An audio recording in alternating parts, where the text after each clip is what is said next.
it up, perfect. So yeah, so the fan speed's either eco or high. Okay. Okay. What there is in there, there's a boost. You know, like the hot water one. Yeah. There's a boost setting on that as well, but it'll only let you use that when you've got a big jump up in temperature. Yeah. So if you imagine you get in here and it's winter and it's 10 degrees outside and you want your heating on 30, it'll let you select the boost mode, and that does the opposite way around to the hot water. It puts all the power into the heating system, so it heats your van up quicker for you. I gotcha. Okay. That's it. Are you happy with the ones across the top there? Yeah, no problem. Yeah. Oh, perfect. That's the most complicated thing of it.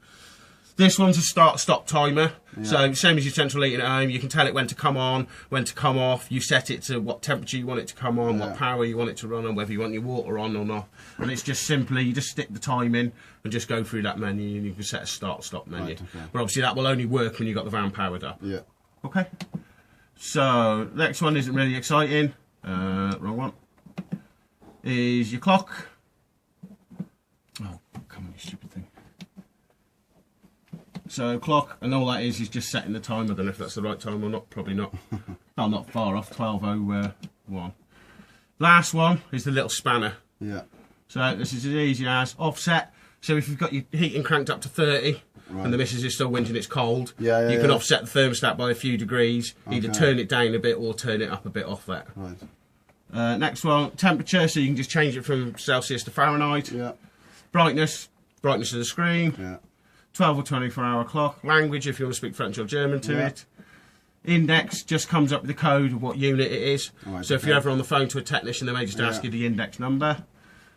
And then good old reset. So the same as anything electrical nowadays, If you're ever having problems with it or it's not seem to work properly, just hit the reset. All it does is just close the computer system down, just reboots it all back up.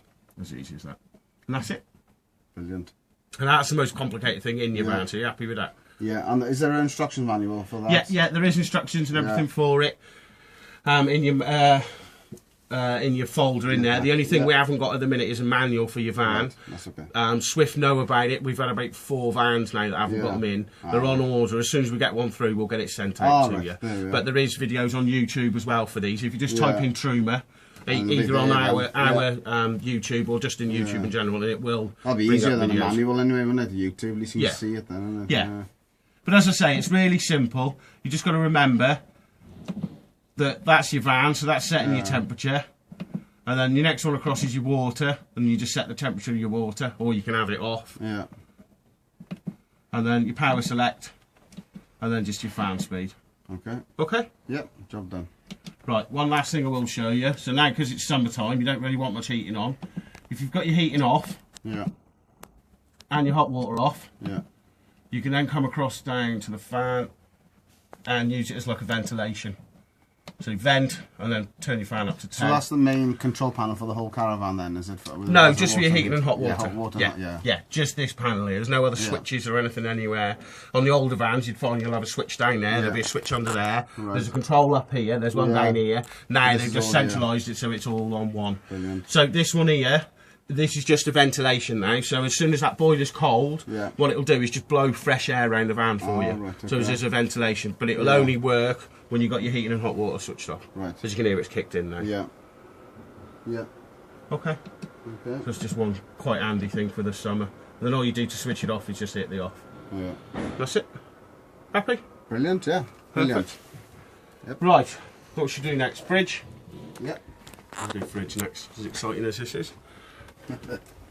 So your fridge will run on gas, electric, or on the vehicle battery. To change it over is just as easy as press the grey button and you see the screen lights up there. Yeah. You see that? If you hold it down for a couple of seconds, it'll start flashing.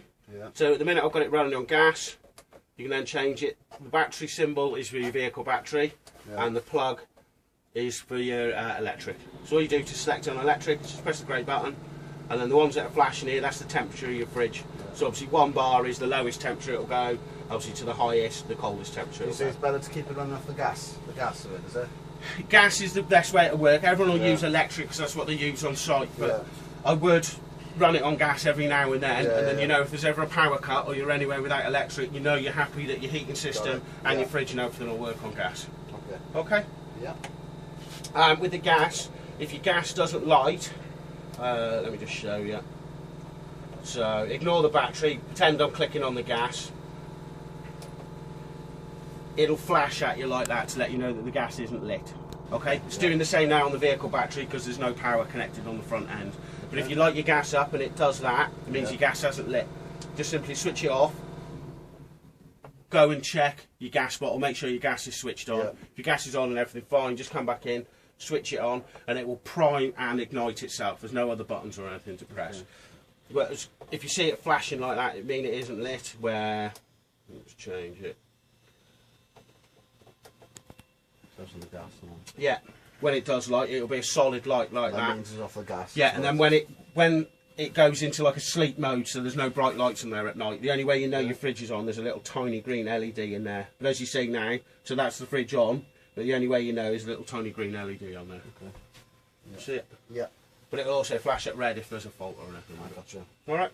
Yeah. Fridge opens. Just pull the lever down. Yeah. Closes up like that. Freezing compartment in the top, and obviously your fridge down the side. And there is a lovely little catch here, which you can use to pin the door open. Just pop it into there, and then if you're leaving it for any period of time and you've spilt some milk or something in the bottom of it, you don't come back to a new cauldron or anything in the bottom of it.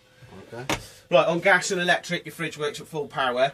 If you are wanting to travel down the road where you've got a few tinnies or something in there, get it down to temperature before you put it onto the vehicle. Right. Because on the vehicle, it's just enough power to hold the temperature, not drop it. Okay. So if you run it on gas or electric, get it cold first. You can then drive down the road quite happily with things in your fridge, and you know that the temperature is going to be held on there. Okay. Okay? Yep. Yeah? Right, cooker. Probably showing the wrong person this, isn't it? Or are you the cook at home? Well, yeah, no, the missus is. Right, 3 gas burners, just as easy as hold it down, electric sparker. As easy as that. Yeah. The sparker works off your leisure battery, so as long as there's life there, you'll always get ignition. Yeah. Okay? If you have been cooking on this for a while, keep the lid up, don't drop it down straight away. Yeah. Because you'll find you'll end up shattering this glass because these get red hot when you've been cooking with it. Okay. Okay. So grill pan underneath and handle. Again, this is your grill, just hold it down. Just ignite. As easy as that. And lovely oven, definitely cleaner than mine at home. Just turn again and just ignite. That's all gas. It's all gas. This is no electric or anything in it. Okay. Yeah. Perfect. So microwave. Yeah. Give you a quick lesson. Just press the microwave button once. That's the power level. Yeah. It's an 800 watt microwave. Press microwave again, and there's your timer. And then it's just start and stop. Okay. Or you can just press quick start, and it goes up in minutes. And then straight away. Yeah. As easy as that. Like Only advice is don't travel down the road with that in there. Right. Because our roads are nice and smooth, there's no potholes and you don't have to swerve for tractors or anything like that. But if you do, and that jumps out of there and it's this is really expensive, this is dirt cheap. I normally take it out, wrap it in a tea towel, stick it in your sink, or you can just wedge it under the side there. Yeah. Okay. Okay. Brilliant. Right, various cupboards round this end. Yeah. All your lights are all manually switched on. There's no master switch or anything for them. They're all individually switched. So if you look on every light unit, there's a switch on them. Yeah. I've got obviously everything lit up at the minute, but you can have whatever lights you do or don't want on. Okay. Right. Obviously radio in there. Yeah. Power on and off is just the source button in the middle. Yeah. Other than that, your manual's in the in your folder there with all the other information. So. Yeah. You're happy with making up the front bed? Yep, you're going to pull that. Yeah. Pull that out to there. Yeah. And then you can pull these out whichever one you want. Yeah. When you're making the beds up on the cushions, always turn them upside down, because what you'll find is you'll wake up in the morning with button imprints on you. So always turn them up and down. Next bit of advice is like a mattress topper or something over the top does make them a lot more comfy if you're keeping on them for a long period. Perfect. Don't need to show you that though. Right. Cutlery drawer. Yep. Kitchen cupboard, so you've got a draining board and everything in there. Right, yeah. Anything to show you is gas shut-off valves down there.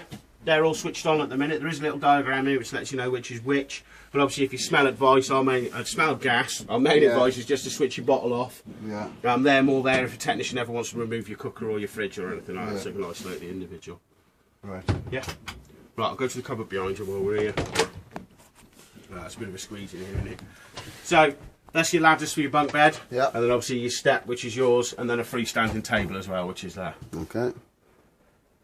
So what's all that there then? That's your TV aerial, that one is. Okay. So it's not got a... Has it got an aerial on it? Yeah, it's not a directional one or anything, it is just literally an aerial stuck on top, so you'll just get what signal you can pick up. Right, okay. They're not the best. They're all right. They're all right. Depends where you are, really. And you plug your TV obviously in the back there. Yeah, TV in the of front there. Okay. So on the front there, obviously you see you've got your two 240 sockets on the outside, so they're your normal house sockets. Yeah. They will only work obviously when you're plugged into the 240. Yeah. But the cigarette lighted star one next to it, they'll work off the 12 volt system. Volts, yeah. So if you've got anything, I like charge my phone off the one out my car and things like that, and they will work. But the plug sockets either side don't. The other ones in the kitchen here. Okay. Yeah. Perfect. Right, roof vent while we're there above your head. Obviously, you see I've got it open at the minute. It's on sliders, just literally slides, and then just push it up over the button, and that's it locked. And then obviously we've got fly screen and the blackout blinds as well. Yeah. Okay. Brilliant. Same in all your other windows. One's the blackout and one's your fly screen. That's just a blind on that one, obviously, because it's the window doesn't open as such. Right. Okay. Yeah. Okay. Yeah. Brilliant. Right. So bathroom next.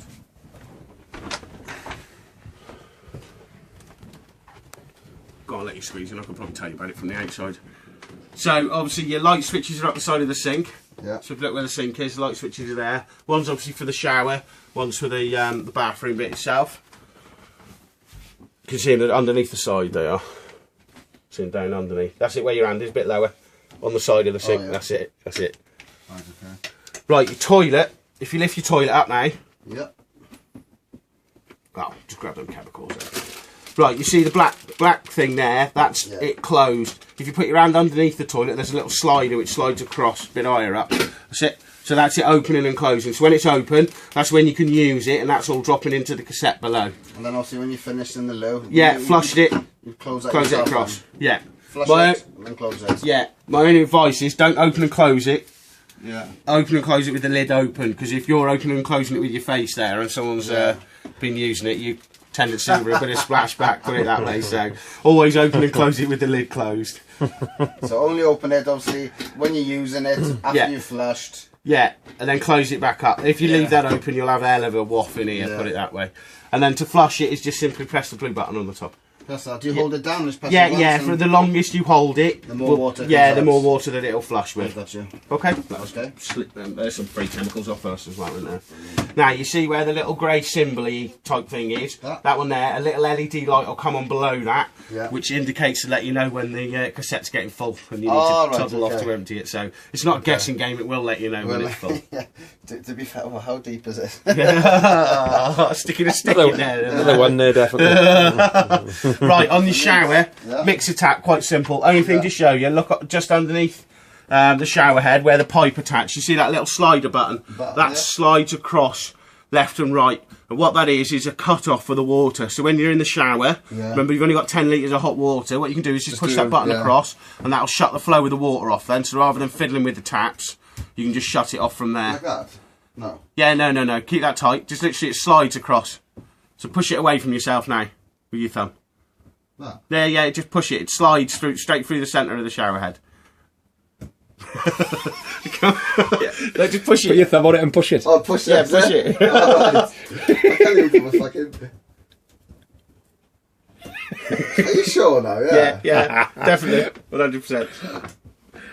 Come on, dog, give some welly. Got it? It may be a bit stuck. You've got to remember it's brand new. So like that, and then just... Yeah, it just slides backwards and forwards. So all that does is shut the flow of the water off without you having to adjust the tap. Because believe me, when you knock the tap off and switch it back on again, you can never get it at the right temperature. Well, that will hold the temperature of the water in there. So as it is now, is that open to go? I wouldn't have a clue. One way's open and one way's closed. It's going to be a surprise there. You'll find out when you switch your shower on. If nothing comes out, you need to push it across. My wife can go in there first. The only thing when it comes to winter time, make sure you've tipped that head upside down and open and close that a couple of times to get the last of the water out of it.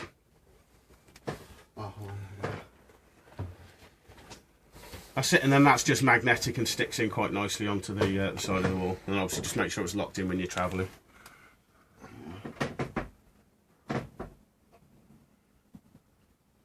Okay. Yeah, tidy. Job done. Right. Bunk beds. Set bunk beds. Yeah. Now, do you want me to show you how to make these bunk beds? Yes, please. I'll need that. This may take us a while. Right, so your bottom leg just literally pulls out. Just pop straight Okay? out. And then what you'll notice is, to get this out, you have to lift it up at a diagonal angle.